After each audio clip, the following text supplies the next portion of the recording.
Legends are born through doing something that has never been done before. They will be hailed in history as the honored one, who has claimed a pinnacle achievement that no one else has ever achieved in all of history. These cornerstones are talked about for ages, and they will remain hot topics that will survive through the eons of time, no matter what. Those pinnacle achievements include things such as Einstein's E equals mc squared and Shakespeare's to be or not to be, NieR Automata reference there, and Isaac Newton inventing gravity, I think. Another one of those pinnacle achievements is, of course, launching an open world gacha game during the pandemic of the year 2020 when the world was forced to stay inside and play the game.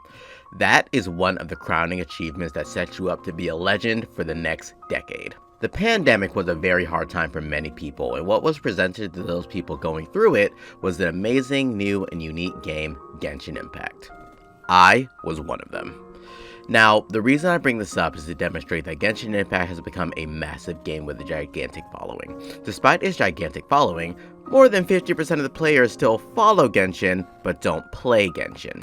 While Genshin Impact still has a large fanbase of dedicated masochists, I mean players, wholeheartedly I mean players. A lot of people fell out of love with the game for a few reasons, the main reason being they never changed. While Genshin Impact has left its mark as a legendary game, the conversation doesn't stop there. In 2024, another ambitious open-world gacha game, Wuthering Waves, has entered the scene, only to be met by a surprising amount of backlash. So, where does this hate come from, and is it justified? There are words that have become derogatory terms such as Genshin clone, Genshin killer, Hoyo shill, and Kurobot that are used to describe a set character that a person has or a set state of the game, yet offer no real constructive criticism for those set games. And even when constructive criticism is given, some content creators give the criticism completely wrong. My name is Void Enigma, and I've laid down the groundwork for this controversial topic because there's a gigantic disconnect between many people regarding Wuthering Waves, and because of this disconnect, the overall health of the community is bound to deteriorate. Quite frankly, I'm genuinely confused as to why so many people hate Wuthering Waves.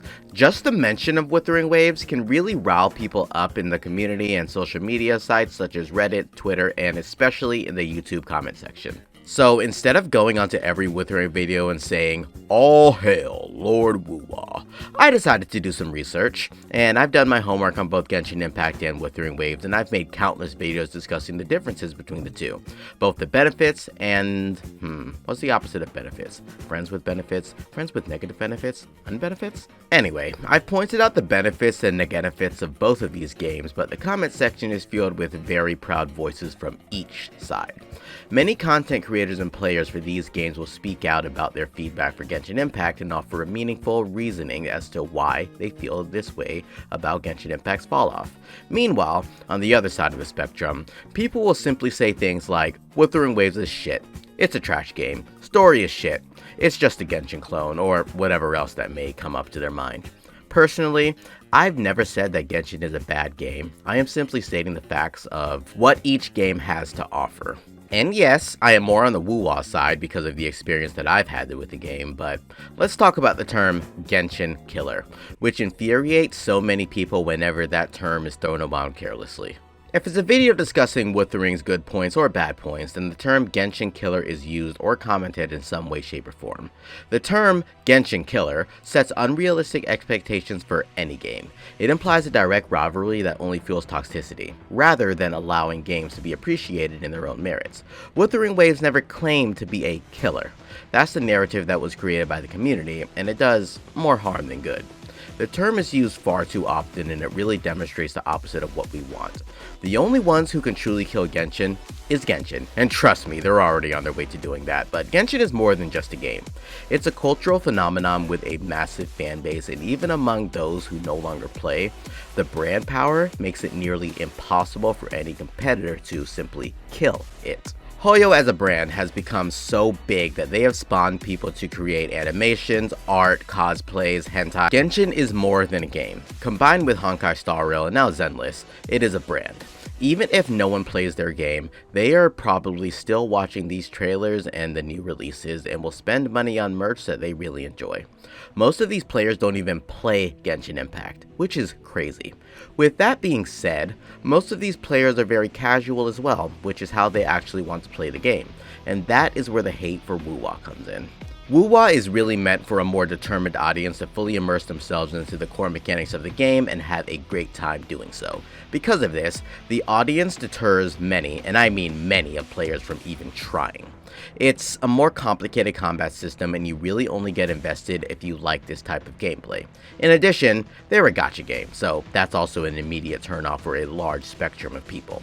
I would understand it in the comments and discussions, people explaining that this is the reason why they don't like Wuthering Waves, but instead, we are met with what can only be described as hate. Which leads me to my next point, the genuine hate among content creators and players of Wuthering Waves.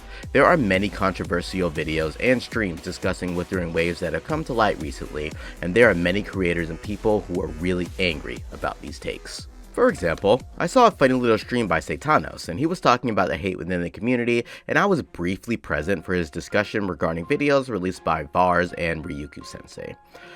Braxophone and Tectone were present, and Satanos was furious about some of the takes on Vars' video regarding the team building in Wuthering Waves. This depicts a picture that content creators are fueling the discourse around Wuthering Waves, sometimes constructively, other times not so much. For example, Vars' video discusses criticizing the game's team building mechanics, but much of his critique boils down to a subjective preference rather than an objective flaw. While different opinions are valid, this highlights how decisive the conversation around Wuthering Waves can become, even among influencers. I've watched both of these videos, and I can say that I definitely felt like Vars' take on this video was incorrect.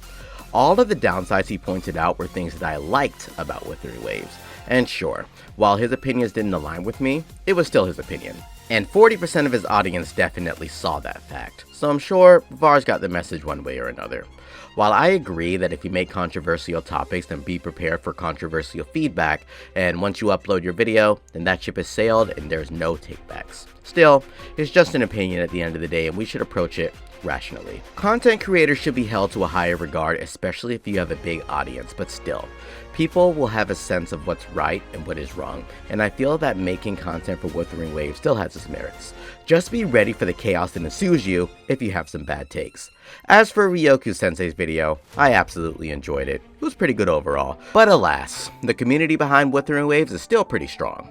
They have a much smaller fan base when compared to Hoyo, but it's a dedicated fan base of players who will play the game rather than just follow it.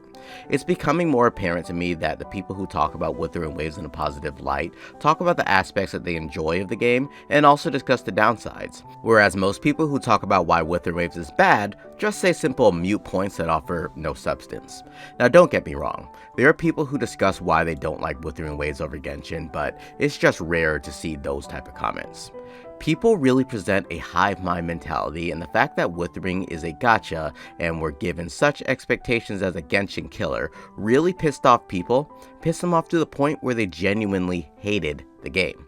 There's a thing with human nature where if you're constantly told how good something is or how great this thing is compared to something that you're already enjoying, then you'll subconsciously begin to hate it. Many people break through the psychological barrier and actually try the thing that everyone's saying is better, and then they can actually form their opinion of the game, but mindlessly saying things about Wuthering Waves that offer no substance or value is a pretty bad thing to do. So please, if you happen to be one of those people who added no substance to the conversation and simply said things like dumb Kurobato or it's just a Genshin clone, please evaluate your perspective and think for a second, maybe I should, I don't know, try the game for more than 10 minutes. This has been Void Enigma, and let me know about your thoughts in the comment. Is the hate towards Wuthering Waves justified, or does it stem from unrealistic comparisons? If you enjoyed this discussion, don't forget to like and subscribe for more deep dives into the gaming culture. Until next time, Enigma out.